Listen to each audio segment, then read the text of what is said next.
सुना दाम है परिवर्तन।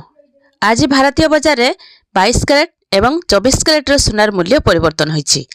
आज प्रथम तो कोलकाता रे 24 कैरेट सुनार मूल्य 1,59,560 टंका थिबा बेले 22 कैरेट सुनार मूल्य 10 ग्राम प्रति 1,46,300 टंका रही।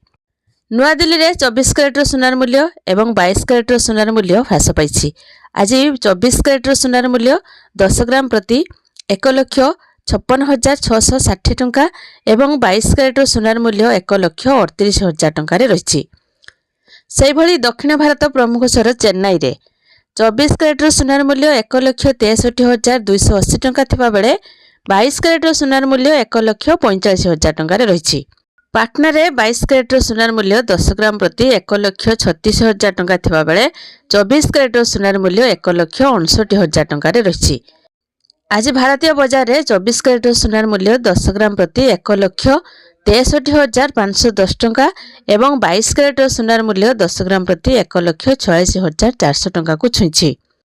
कटक रे 22 कैरेट सुनार मूल्य परिवर्तन होईछि। आज 22 कैरेट सुनार मूल्य 10 ग्राम प्रति 1,46,000 टंका थिबा बेले 24 कैरेट सुनार मूल्य 1,63,000 टंका रही। ओडिशा राजधानी भुवनेश्वर रे 24 कैरेट सुनार मूल्य 10 ग्राम प्रति 1,61,000 एवं 22 कैरेट सुनार मूल्य 10 ग्राम प्रति 1,46,000 टंका रही। बेंगलुरु रे 24 कैरेट सुनार मूल्य 1,63,600 टंका एवं 22 कैरेट सुनार मूल्य 10 ग्राम प्रति 1,46,000 टंका रही। जदि आपण माने सुनार शुद्धता जांच करने को चाहते तेबे आपण BIS केयर ऐप रे जांच करि परिबे। सुनार लाइसेंस नंबर हॉलमार्क किंबा पंजीकरण संख्या भूल थिले आपण सीधा सड़क सरकार निकट में अभियोग करि परिबे। तो यह थिला सुना दाम को नहीं गोटे छोट इनफॉरमेशन। बस वीडियो को लाइक करंतु। केउं जिल्लार वीडियोटी को देखुछंती कमेंट माध्यम रे जणातु।